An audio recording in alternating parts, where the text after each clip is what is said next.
Welcome to Moving Panels, Ignite the Mic. From Gotham's alleys to galaxy's far, we dive in deep, we set the bar. Debates and takes, we bring the heat. Pull up a chair, join a seat. Moving Panels, where fandom takes flight. We review, discuss, and shed the light. Heroes, villains, every epic night. This is your show, your fandom's might. Welcome to this Moving Panels One Shot. Let's have a nerdy little conversation. I'm Laramy Wells, and joining me today from the 80s Flick Flashback Podcast, it's Tim Williams. Tim, glad to have you. Thanks. Glad to be here. Appreciate you having me on the show, as always. Of course, and we are in the process of kicking off our year 6. And so we've had an episode so far of a bunch of kids talking about kid superheroes. And then we've talked about Blue Beetle. Mm-hmm. And so I said, let's continue this conversation. Let's continue to talk about some young heroes on the rise when it comes to these movies, because it does feel like the comic book movies, even some of the shows, are starting to shift towards younger heroes. On the Marvel side, we've been introduced to Kate Bishop, who I guess is the new Hawkeye. We've got Kamala Khan, Miss Marvel, who's had her own show and been in a movie. Yep. We've got America Chavez, who got introduced, and we have yet to see any more of her. Right. Cassie Lang, Riri Williams is Ironheart. We got Wiccan, and honestly, you could probably say more recently this summer, we got introduced to the youngest of them, Franklin Richards. So. Oh yeah, exactly. Yeah. Yeah. I'm like, which one is he? I'm like, oh yeah, Fantastic Four. Yeah. Oh yeah. Yeah, Fantastic Four. Of course, DC is still going through a reboot, a rebirth, if you will. But we do know we're going to get Supergirl with Millie Alcox and possibly even Blue Beetle. Yeah. That's still kind of been up in the air as to whether or not he's going to be a part of James Gunn's DCU. And recently, I don't know if you've seen this, Tim, but apparently, James Gunn has also shown interest as trying to get Static into his DCU. Okay. Yeah, I hadn't heard that yet. So we've got that. And I mean, you got to imagine he's probably even considering like Teen Titans. Yeah. I think you and I were kind of talking about the other day about it would make sense to go ahead and move in that direction. So. Yeah. You got to introduce Batman first. Oh, yeah. I don't know how you can go to Teen Titans with Robin. We need a Batman. A good one. But yeah.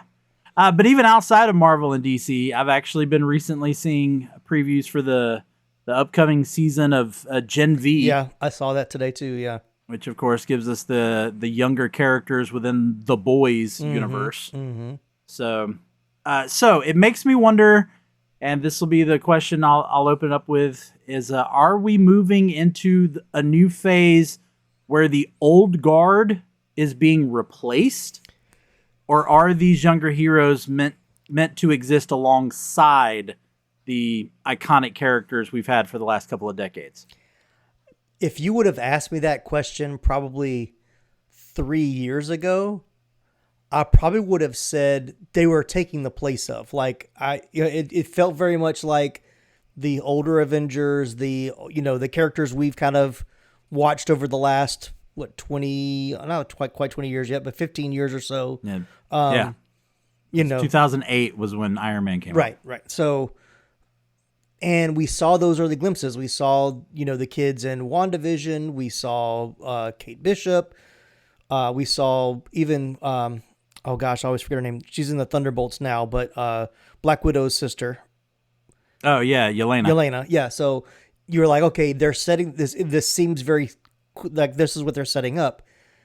But here we are. It's been, 5 years since WandaVision? Yeah. I mean, it's been a minute. And then now with, bringing our, Rodney Downey Jr. Robert Downey Jr. Come on, 80s guy. I know, not knowing the name of Robert Downey Jr. Yeah, Robert Downey Jr. back as like Dr. Doom. It's like I feel like Marvel had this plan in motion. Of course, they've had a lot of plans in motions that had to be, kind of altered as we go. So now I think it's going to be more alongside. I think they're kind of afraid to let go of some of the, older heroes that the fans seem to want so much. But I'm really okay. I mean, for me, I'm okay with letting them, like, they've had their time. Let's bring in some new characters to bring in something fresh. Okay, that brings me Next question? directly into my next thing. Yeah. So let's talk about the X-Men. Okay. Yeah. So even though the MCU officially started with Iron Man, they've now been opening up the multiverse. And we've gotten Hugh Jackman returning as Wolverine. Right. We've had Patrick Stewart return as Professor X. Yeah. We've had Kelsey Grammer return as Beast. Yeah. So we've got these older, and we definitely are saying older actors that are returning from these early 2000 movies. Even 90s movies, if you want to. I'm going away from X-Men a little bit here, but Wesley Snipes returning as Blade. Yeah, exactly. Yeah. We're going into the 90s with him. But the X-Men are supposed to be like teenagers, like 20s at the most. Right. Like they live in a school for all intents and purposes. Like, yes, they've rebooted the X-Men once before with the new class and went younger. But that was so much of a fail. I don't see any of those coming back. But even those actors are starting to reach the point of probably being too old. Yeah, and that's so should the MCU reboot the X-Men again, or can the older X-Men actors / characters exist in the MCU? I don't know. It's like, I have a lot of love for the original X-Men. I mean, I enjoyed all of them up until the last one. I mean, when they were, I love Days of Future Past. Talking about the last, I'll get to, which I guess was more like the new class, the like Dark Phoenix. Dark Phoenix. Yeah, that was like the worst of the worst. But, but it's like, you're saying, they've all gotten so much older. It's like, I'm tired of, and this is me as the older guy, the 80s guy. I'm tired of seeing the heroes that I grew up with, them trying to come back and relive their glory days when they're way too old to be doing that. And so, yeah, because Hugh Jackman, he comes back for Deadpool and Wolverine, right? Which, I mean, again, like, I'm a little younger than you, but I'm still of the age where he is my Wolverine. Oh yeah, for sure. Of course, he's been the only Wolverine, right? Because even when they rebooted it with First Class, he was still Wolverine. Yeah, they didn't recast that. Yeah, which it made sense because Wolverine is supposed to have lived so much longer. Right. But they bring him here. Hugh Jackman is pushing 60. Yeah, and so can we pick and choose? Like, do you want to keep seeing Hugh Jackman? Do we, there's been the talk, and there was the joke in Deadpool and Wolverine, spoiler for anybody who hadn't seen it, but come on, of Henry Cavill possibly taking over the role. But I mean, Henry Cavill's not young. Yeah, exactly. But that goes back to the whole thing about, even the younger generation taking over. How old are these kids now? I mean, it's becoming like the Stranger Things where they're supposed to be high school kids. They're all like now in their 30s. And I know they're like, for this last season that's coming up, and we're jumping genres here, but this last season is supposed to give us a nice little time jump where they're older, because they have to be, because you've gone 5 years. I don't even know what the kids from WandaVision, what they look like now, but even like Kate Bishop, and Agatha all along, they actually aged up. Yeah, a little bit, because but they had a little bit of a give with that one, because Tommy and I forgot the brother's name, but they weren't real. Right. So, true. Yeah. So they were able to do this thing in Agatha All Along, again, spoiler alert if you've never seen it. Yeah. In which the essence of Billy, that was it, Billy. Yeah. Tommy and Billy, where the essence of him went into an older kid. Right. And so they were able to kind of age him up a little bit. But yeah, let's talk about age. So when is too old, in quotes, when does that really become too old? Because we're talking about Hugh Jackman here, who is in his late 50s, who you know what, can still kill it as Wolverine. yeah, I mean, yeah. But he also said that And he didn't want to put his body through that again. Yeah. Trying to get in the shape that he's gotten in. So yeah, I can see Man, that. the shape he was in for Deadpool and Wolverine, though. Oh yeah, yeah. But then we've also got like Paul Rudd, who's killing it as Ant-Man, Right. and he's also pushing 60. He's in his late 50s. You know, he's the Benjamin Button of Hollywood, but he's still right, exactly. You mentioned Robert Downey junior who I believe is in his early 60s. Early 60s, yeah. You know, we thought he was done, but he's coming back. And then you got kind of the godfather of them all, you know, Samuel L. Jackson as Nick Fury. Yeah. That man's in his 70s. Yep. So we've got all of these who are, in essence, still active in the MCU. Yeah. And then you've got Tom Holland as Spider-Man. Mm-hmm. Now, Spider-Man is supposed to be young. Right. You know, of course, in the comics, you know, he's eternally young. But usually we accept Spider-Man to be in high school and college. Tom Holland is about to be 30. Yeah. Yeah. Now, I get he still looks young. Yeah, but I think we talked about that in the last one. Like those last couple of scenes in No Way Home, it's like, okay, dude, you don't look like you're 20. You don't look like 18, 19 anymore. You're definitely in your upper 20s. Like it's just he's carrying himself differently now. So you can only get away with that for so long. So yeah, that's the question. Like, is he? Because as far as we know, he's about to make 3 more Spider-Man movies. Yeah, and he's more than likely going to be a big figure as they do Secret War in the MCU. So I mean, he's getting up there. But I say all of that to say, like, does it matter to us though? Because in No Way Home, we get Tobey Maguire, who's 50. Yeah. He returns. We get Andrew Garfield. He's 42. He returns. Both playing Spider-Man. And again, it could just be that we're seeing things on our age level, but it seems like everyone's now going, I want to see another Spider-Man movie with those guys. Yeah, I don't, but I get the sentiment. But also in that movie, they even poke fun at their age. They have that scene with like, my back gets hurt, Yeah. So it's like at least they acknowledge that was they're also not a callback. Oh, yeah. That was a callback Yeah. to the Spider-Man movies where he fell. Oh, right. And oh, my back. Yeah. But at least they at least not acknowledge that, they are getting older. So, but yeah, Spider-Man 3 more movies. I mean, but even in his 30s, can he play? He's in college, I think, possibly. Even if they do a little bit of a time jump, but then does he hand it off to Miles Morales? I mean, we have. So that was my next thing is do you turn Tom Holland into a mentor Right. to the next Spider-Man? Right. Do you do like they did in Into the Spider-Verse? Right, exactly. Yeah.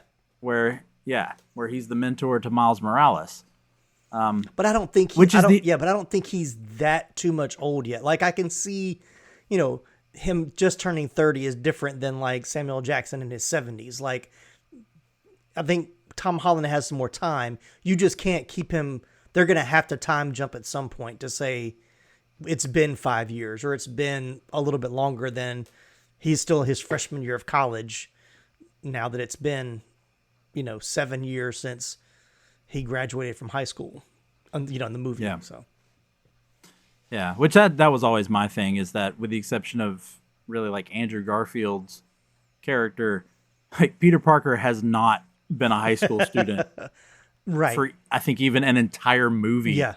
With definitely not with Tobey Maguire because he graduates in the very first movie. Yeah.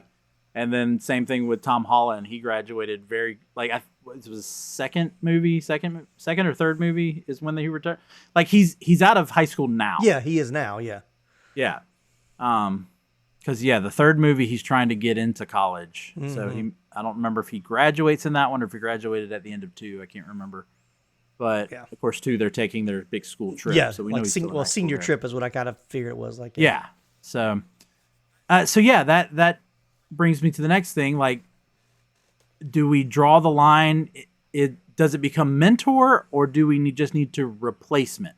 Like, do they step aside and let the younger heroes shine, or do they become mentors so that we get like a transition? Yeah, like I wonder if it's going to be. I would like to see kind of the handoff in the sense of like there's a meetup, or there's how like almost like Yeah. how Hawkeye was the show Yeah. where he meet him and Kate Bishop, kind of there is that mentoring time. But like if Kate Bishop moves on, I don't think Hawkeye needs to be side by side with her through the whole movie. I think him being there at the beginning, kind of setting on her way, and then like just letting her have her own adventure. Yeah. But at the same time, I would think you'd have to kind of mix and match some of that, because you'd want every movie to be exactly the same. Like some maybe they are fighting side by side, and some maybe they're there for a little while and then they let them go, or maybe they're on their own for the whole, most of the movie, and then the mentor comes in at the end to, help them in the last battle. They're going to have to mix it up. They've got too many different storylines to make Which it they've cookie already cutter. done some of that. Yeah. Like even not even talking about similar characters, Mm-hmm. They going back to Spider-Man, they had Robert Downey Jr.'s Iron Man Oh yeah. working Yeah, as like a mentor exactly. for him, and he'd come and go. Mm-hmm. But then you've got, you mentioned Kate Bishop. We get the series where Hawkeye is pretty much training her, Mm-hmm. but I think now she can move on her own. Then you got Kamala Khan, who starts off on her own. Mm-hmm. Now she's teamed up with Monica Rambeau and Captain Marvel. Mm-hmm. So do you continue that? And because we've seen the passing of the torch, like with Steve Rogers to Sam Wilson. Right. It's just the passing of the torch, and then we move on. And I don't want to focus on Marvel too, like Which we have. like DC could do it. Yeah. I mean, we were talking about Teen Titans. Could James Gunn decide, well, you know what?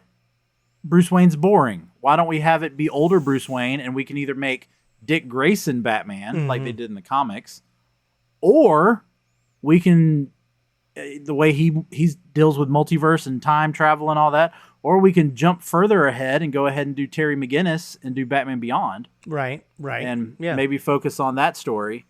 I don't know. I mean, we've even had, going back to talking about Hugh Jackman, we had Logan, where we were introduced to X-23, and then she comes back in Deadpool and Wolverine. Right. Daphne Keane is only 20. Yeah. So I know there's talk where I think Daphne Keane herself has said that she doesn't know whether she wants to keep playing X-23 or not. But is that a way maybe to make fans happy? You say, okay, we're not going to reboot the X-Men. We're just going to bring in new characters Yeah. that are just younger characters. And we'll say that Hugh Jackman was Wolverine. Mm-hmm. And I know we killed him in Logan, but we brought him back for, Deadpool and Wolverine. Right. And so maybe it's not about rebooting all the heroes. Maybe they can do a replacement of a mentorship, something like that. Like, do you think that approach would be better, or should they just reboot the whole thing, start all over, like DC's doing? I don't know. I don't think they need to do what DC is doing, because their movies have been successful. right, exactly. It's like they have characters that we want to see again. No. Looking at you, Flash. Or not looking at you, Flash is what we should say. Not Flash, but the actor Yeah, that played exactly. Flash. Yeah, I don't think they need a total reboot. Like even with the X-Men, like I think to me, what would be smart is find those other X-Men characters that have not been the star, go away from Storm and, gosh, I'm losing all my character names. Cyclops. And yeah. Jean Grey. Yeah, and Beast, like they can live in that world and like maybe cameos, but it's not their story. Like pull in some of the other characters, and even if they do change, but of course now with the multiverse, they can do that where you've got different variations of the different characters. It's like it sounds exciting, but at the same time, it's like anytime you try to change something you love, there's always going to be that little bit of backlash. But I honestly think, and you and I talked about this off, I think off the podcast, but the superhero, movie fatigue, is it, every couple of years it comes back, is it happening?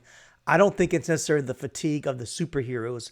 I just think it's the trying to tell the same story over and over again that we've gotten tired of. So got to find new ways to tell the story that's engaging to the fans that loved them and grew up with those characters, but also being able to introduce it to a new generation that's not as familiar as well. So that's tough to do. Yeah.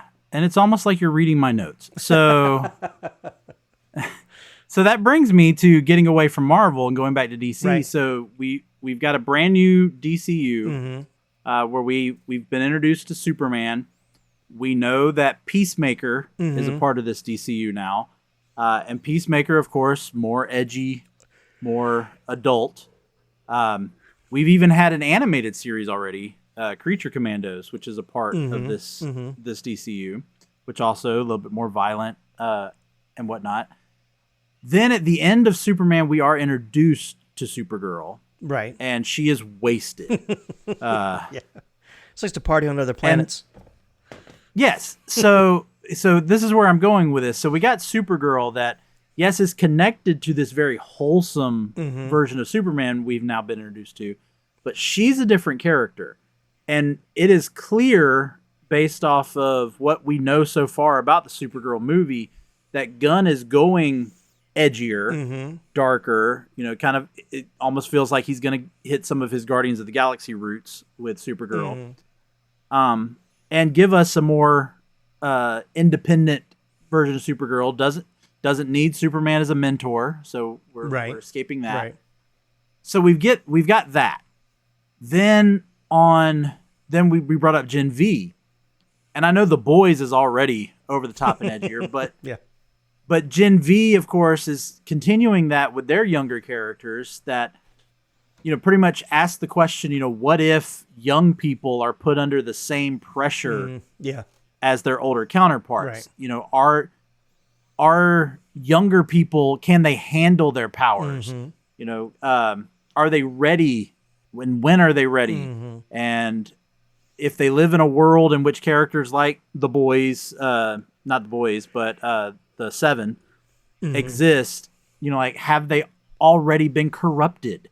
Like, do they think being a superhero is a certain thing, and so they don't get a chance to really be a hero? And so should Marvel maybe take that route of not everything is bright and optimistic? Should they maybe try something darker with some of these characters?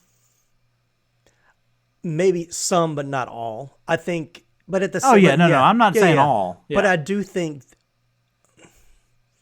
and correct me if I'm wrong, because you're more the comic guy than I am, in the two, well, I guess not even, I was going to say, well, Superman, Batman are always the kind of the polar opposites, where it's, good alien coming to save mankind, and then you've got dark vigilante that wants revenge. So I am vengeance. Yeah. I am the night. So so you've got those two dynamics, and it works in the DCU, which is why, I think now with what James Gunn has done makes sense.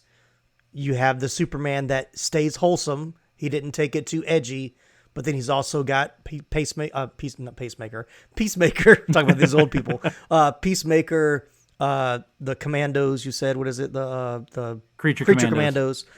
And then I even heard, what's the show that they're doing with the? Isn't there another show with Nathan Fillion and? Yeah, they got Lanterns. Coming out. Yeah. So, and I heard that's supposed to be pretty edgy too. So. Yes, because I heard that apparently Nathan Fillion drops more F-bombs than he has ever. Done. Yeah. Yeah. So let DC kind of have their fun over there. Marvel, I think, can dip into it, but I don't. Just like DC shouldn't have chased and tried to duplicate what Marvel did, I don't think Marvel needs to chase and try to duplicate what DC is doing either. So I think if it fits the character, like for Deadpool, you had to. Like, If they would have made a PG-13 Deadpool, it would not have been a Oh successful. yeah, no. But it fits the character, so you have to kind of. But they did PG-13 Wolverine for a long time until they let him. You know, we had Logan, and then of course Deadpool and Wolverine. So finding that balance, I guess, is still key. But going back to the younger ones, Hawkgirl, would you consider her as a younger superhero? I mean, possibly. We didn't see much of her. We didn't get a lot of. Yeah, we didn't get a lot. So, yeah, I mean, she looks like she's probably in her 20s. And then you don't know what they're going to do with Lanterns. I know it's going to focus on like Hal Jordan and John Stewart, who will be older Lanterns, and of course Guy Gardner. I mean, Nathan Fillion also like 50s. So we do have some older people, but that doesn't mean they won't introduce other Lanterns. Right. They could bring in Kyle Rayner. They could bring in Jessica Cruz, who most people might be familiar with the DC Superhero Girls. She's their version of the Green Lantern. But I think also with some of these characters, you can bring in some more, kind of more mature level storytelling. And I'm not saying necessarily violence and profanity, right? But getting into them dealing with stuff.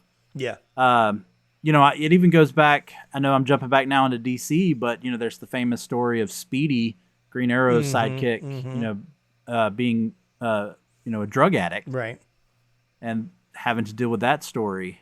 And so, I think you could definitely deal with some stuff, and not just make it all, lollipops and bubblegum, which is what Miss Marvel screams. When that's very bubbly and. But that was also the demographic that we're going for too. You're going that's gonna be the balance. If you're trying to go for that younger you got to have a balance of it. Then you can't go too dark. But I'd say if they're gonna continue some of these stories of the older ones, then definitely give them more drama or more adult things to have to grapple with. I think would make sense. And I'll openly admit I have not watched Ironheart, so I don't know what Riri deals with in that series. I watched it, and I want to say I heard. Well, I want to say I heard that there's some like gang stuff in it. I could be wrong. I know she deals with the Cape. She does. Yeah. It kind of only because like it's kind of spoiler alert. But it's in the first episode. So her best friend gets gunned down during a drive-by shooting. And so that's kind of affected her, and she's trying to develop something to, bring her personality back to life, and through AI.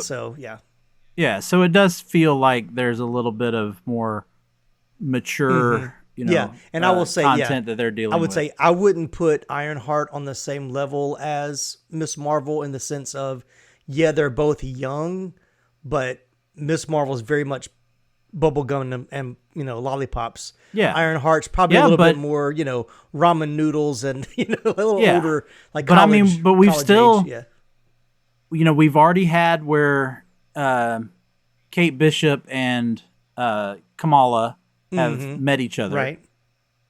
There is this leaked photo out there that shows America Chavez, Cassie Lang, and Riri Williams sitting at a table together. Don't know what that's for, what it's from, where it's going. So, of course, the big the big question, I guess you could say, is all of that leading to, Young Avengers, and that they're going to have them all team up. And, of course, we got Secret Wars coming up, so we could see some of it move forward in Secret Wars. I don't know. Yeah. But, yeah, I think we've reached a point where it's just got to be a good balance. We can have some that are mentors, some that are just passing the baton, the shield, whatever you want to say over. I think at the end of the day, whether you're talking Marvel, DC, even something like Gen V, we didn't even bring up, like Invincible, of course, deals with a younger character. A bunch of young characters actually. But the younger heroes do represent the future of the comic book movies. Some, as we said, will carry on the mantles that we've grown up with. Others are going to be new characters that are going to carve their own path.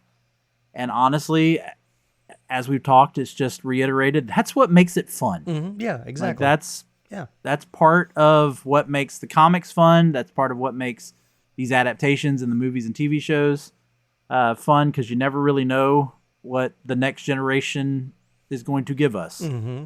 And like we said, sometimes it's a handoff, sometimes it's a reboot, sometimes it's something, I guess, probably completely unexpected. Yeah. We never know. But one thing is for sure, the age of young heroes is not just coming, it is here, and we're just waiting to see how it's going to unfold. But thank you, Tim, for joining me on this one shot. It's always great to have these conversations and dig into these comic book movies and where we're headed, predicting where we're headed. Exactly. You got anything coming up on 80s Flick Flashback you want to talk about? So we're in September. We wrapped up our Summer of Sequels series, which was a lot of fun. And now we're kind of going back into our regular show. So, of course, we've already covered Clue, which was a fun episode with, and then an 80s movie that I've been waiting to do for a while and just waiting for the right time, Red Dawn, which was the very first PG-13 movie to be released in theaters. Yes. So we got that. Speaking of Wolverines. Yeah, exactly.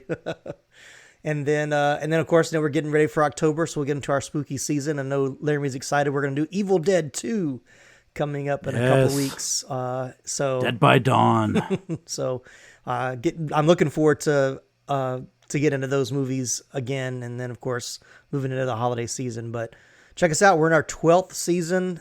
Every time I think I've exhausted all the 80s movies, I look at the list like I haven't even gotten to this yet. So got still a lot more still to come. All right, well, hey, that sounds fun and exciting, and of course, stay with us as we also headed into the holiday seasons and the fun stuff that we get to do as well. But we'll go ahead and wrap things up for today for Moving Panels. I'm Laramy Wells, and I'll see you on the other side of the page.